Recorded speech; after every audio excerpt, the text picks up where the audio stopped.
2006 July 8 മക്കിനി city, Texas. അന്ന് Andy ലില്ലിസ്റ്റനും ഭാര്യയും മക്കിനിയിലെ കോൺസ്ട്രെയിൽ റോഡിലുള്ള DR ഹോർട്ടൺ ഹോംസ് എന്ന റിയൽ എസ്റ്റേറ്റ് കമ്പനി നിർമ്മിച്ച ഒരു വീട് കാണാൻ എത്തിയതായിരുന്നു. റിയൽ എസ്റ്റേറ്റ് ഏജന്റായിരുന്ന സാറ വാക്കറിന്റെ കെയർ ഓഫിലാണ് അവർ ആ വീട്ടിലേക്ക് എത്തിയത്. സാറ ആ വീടിനകത്തുണ്ടാവുമെന്ന് അവരോട് പറഞ്ഞിരുന്നു. ആൻഡി ലില്ലിസ്റ്റനും ഭാര്യയും ആ വീടിന് മുന്നിലെത്തിയപ്പോൾ സാറയുടെ കാർ പുറത്ത് നിർത്തിയിട്ടിരിക്കുന്നത് കണ്ടു. വീടിന്റെ ഫ്രണ്ട് ഡോർ തുറന്നു കിടക്കുന്നുമുണ്ട്.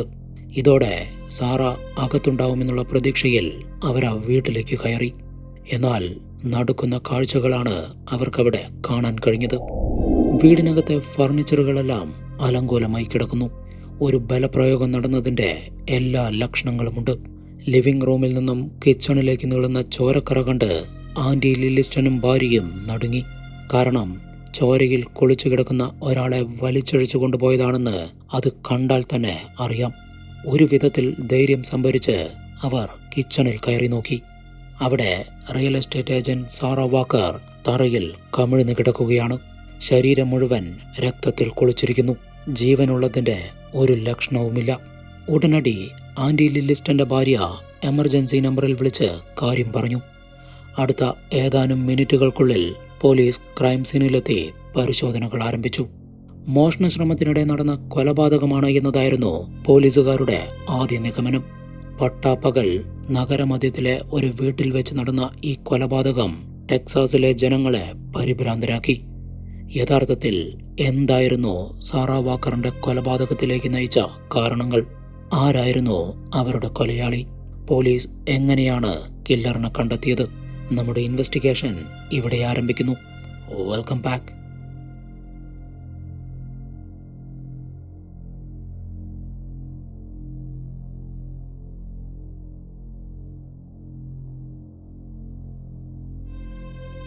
ജോയുടെയും കരോൾ വാക്കറിന്റെയും 3 മക്കളിൽ മൂത്ത മകളായി 1966 അയോവ സ്റ്റേറ്റിലാണ് സാറ വാക്കർ ജനിച്ചത്.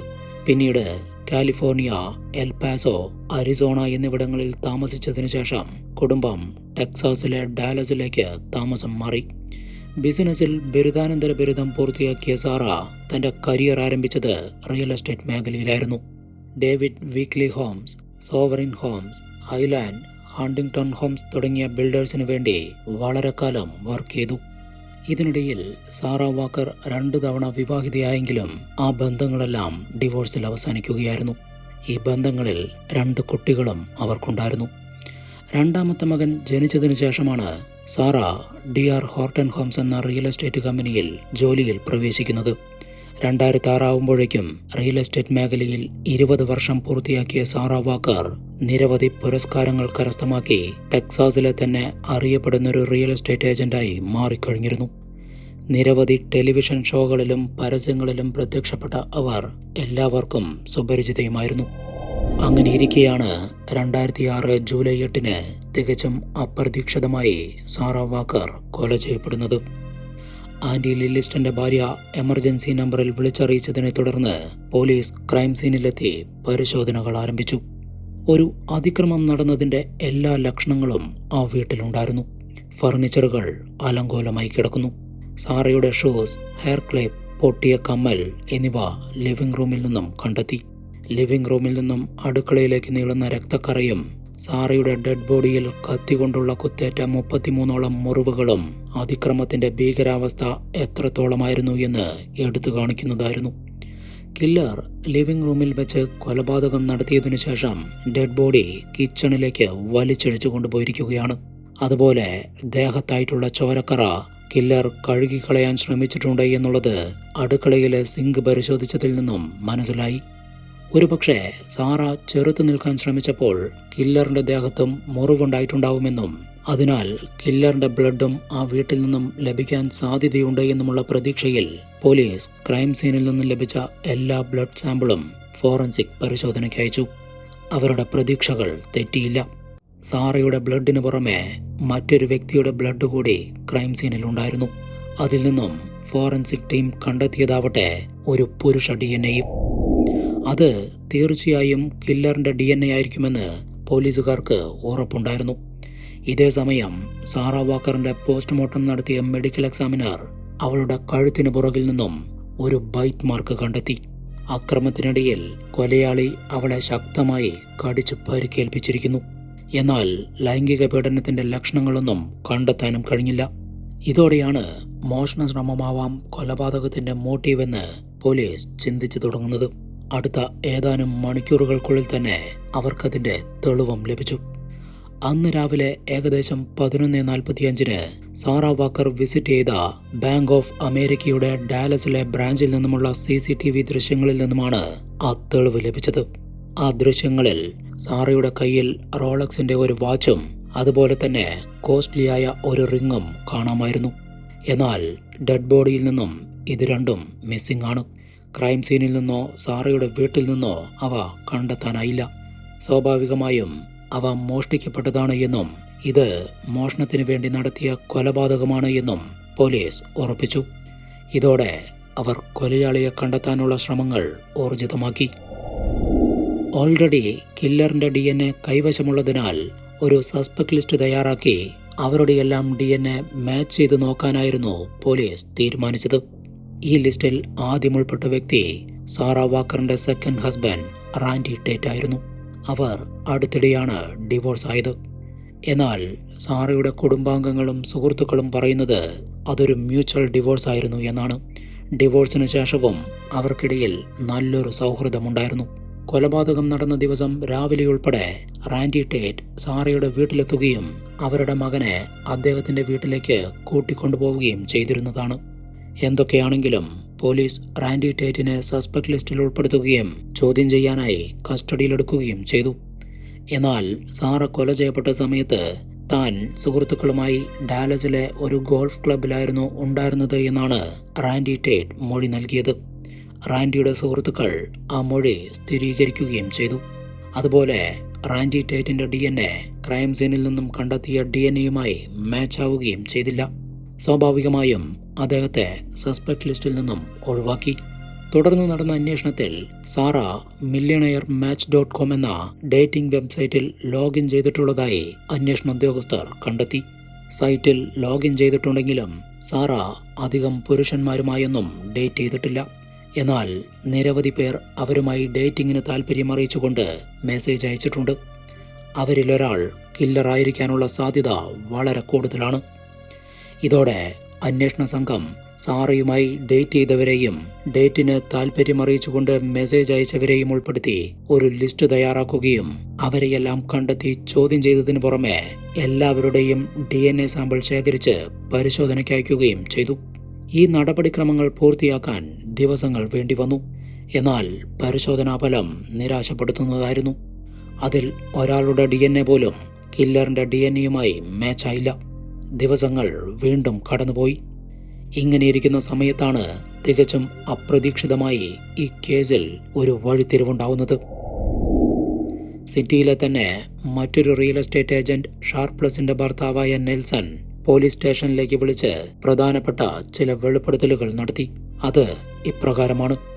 2006 ജൂലൈ 8 അതായത് സാറ വാക്കർ കൊല ചെയ്യപ്പെട്ട ദിവസം ഷാർപ്ലസിന്റെ ഫോണിലേക്ക് ചാൻലി എന്ന് സ്വയം പരിചയപ്പെടുത്തിയ ഒരാളുടെ കോൾ വന്നു. പത്രപരസ്യം കണ്ടിട്ടാണ് താൻ വിളിക്കുന്നത് എന്നും പരസ്യത്തിൽ കൊടുത്തിരിക്കുന്ന വീട് വാങ്ങാൻ തനിക്ക് താല്പര്യമുണ്ട് എന്നുമായിരുന്നു അയാൾ പറഞ്ഞത്.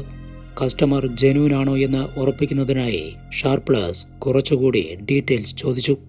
ഇതിനു മറുപടിയായി നോർത്ത് കരോലിനയിൽ നിന്ന് ഡാലസിലേക്ക് താമസം മാറാനാണ് താൻ ഉദ്ദേശിക്കുന്നത് എന്നും നോർത്ത് കരോലിന യൂണിവേഴ്സിറ്റിയിൽ നിന്നും ബിരുദം നേടിയ താൻ ഇപ്പോൾ ടെക്സാസ് ഇൻസ്ട്രുമെന്റ്സ് എന്ന നിർമ്മാണ കമ്പനിയിൽ ജോലി ചെയ്യുന്നുണ്ട് എന്നും ഇൻ ടൗൺ എന്ന ഹോട്ടലിൽ റൂം നമ്പർ 245 താൻ കുറച്ചു ദിവസമായി താമസിക്കുന്നത് എന്നുമാണ് അയാൾ പറഞ്ഞത്.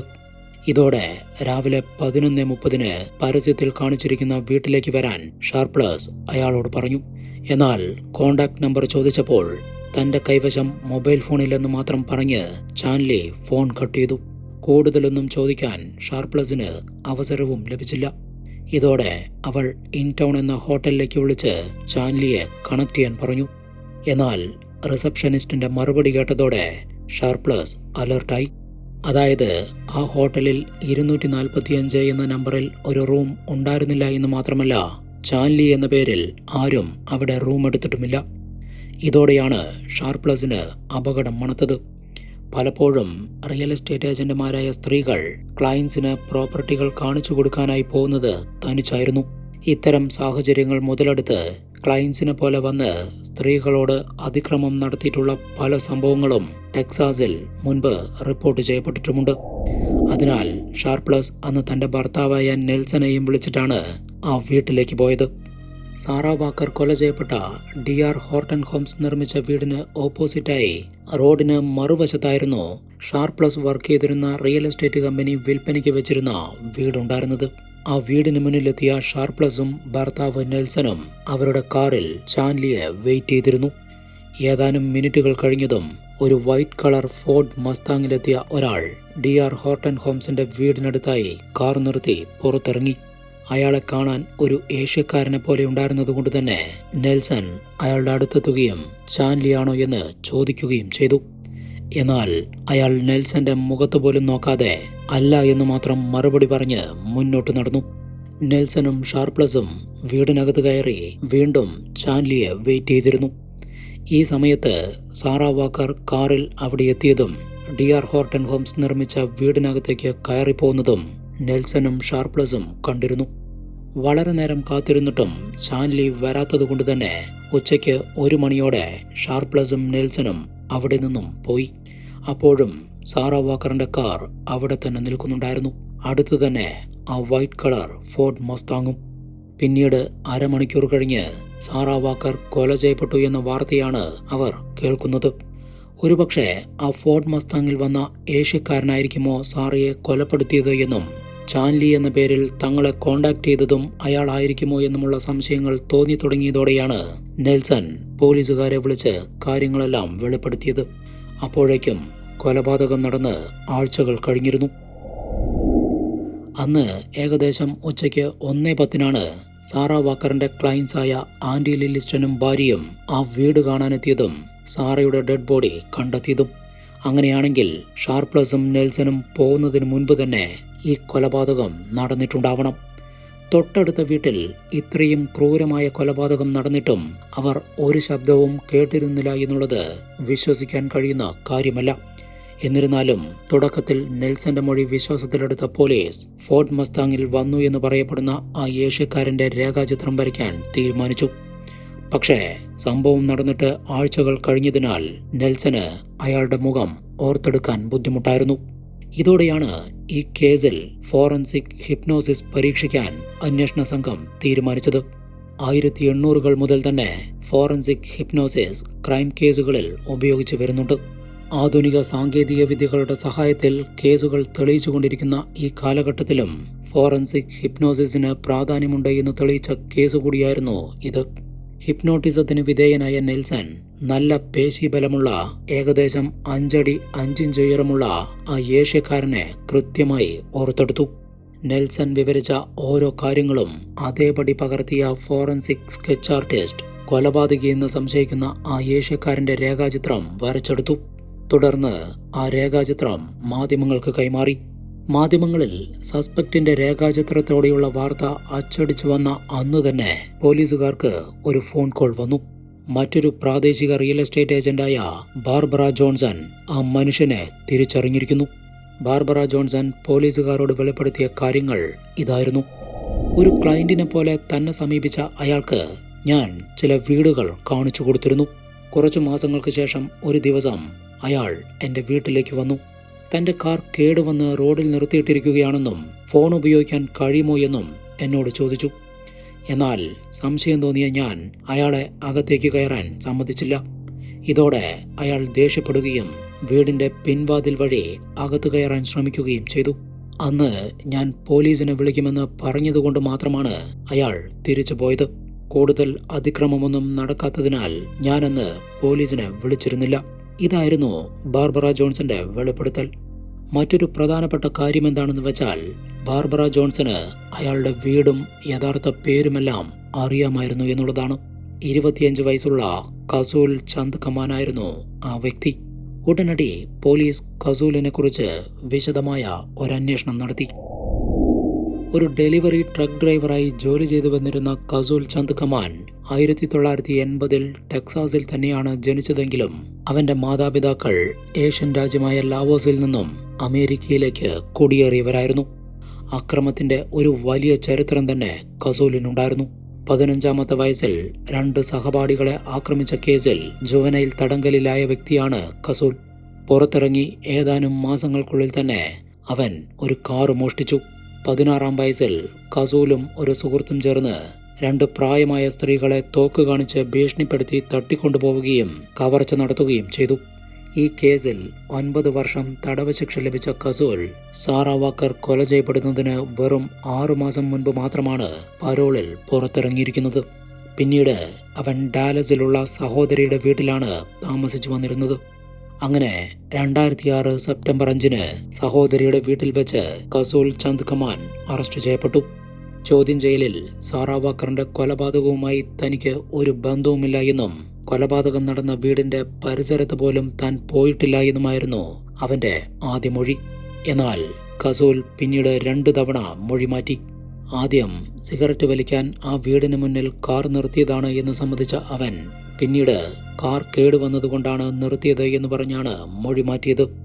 കാറ് നേരെയാക്കുന്നതിനിടയിൽ കൈക്കു പരിക്ക് പറ്റി ചോര വന്നതായും കയ്യിലെ ചോര കഴുകിക്കളയുന്നതിനായി താൻ ആ വീടിനകത്ത് കയറിയതായും അങ്ങനെയായിരിക്കണം തന്റെ ചോര ആ വീടിനകത്തായത് എന്നും ആ സമയം ആ വീട്ടിൽ ആരുമുണ്ടായിരുന്നില്ല എന്നും കസൂൽ കൂട്ടിച്ചേർത്തു.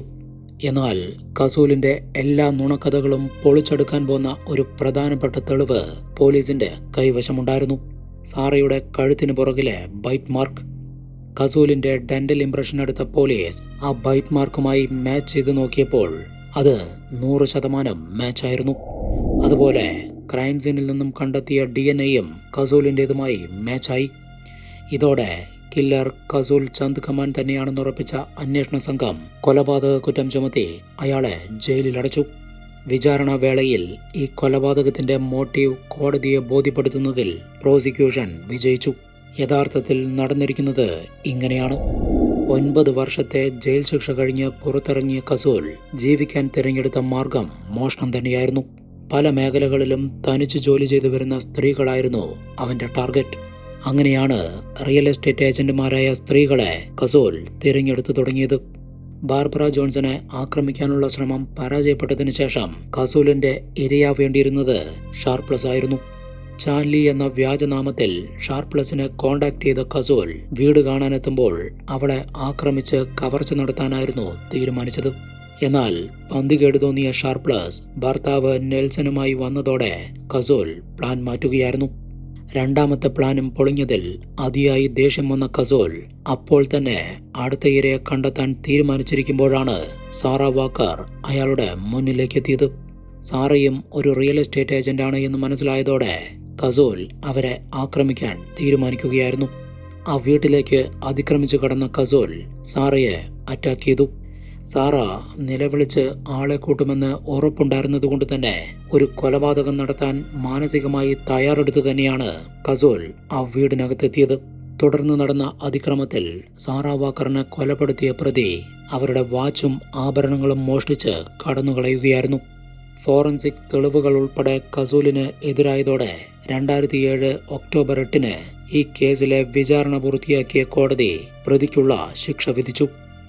മുൻപ് 2 തവണ ജയിൽ ശിക്ഷ ലഭിച്ചിട്ടും തിരിച്ചറിവുണ്ടാകാത്ത പ്രതി സമൂഹത്തിന് ഭീഷണിയാണ് എന്നും മോഷണത്തിനു വേണ്ടി കൊലപാതകം വരെ നടത്താൻ തയ്യാറാവുന്ന പ്രതി ഒരു ദയയും അർഹിക്കുന്നില്ല എന്നും പറഞ്ഞ കോടതി കസൂലിന് വധശിക്ഷയാണ് വിധിച്ചത്.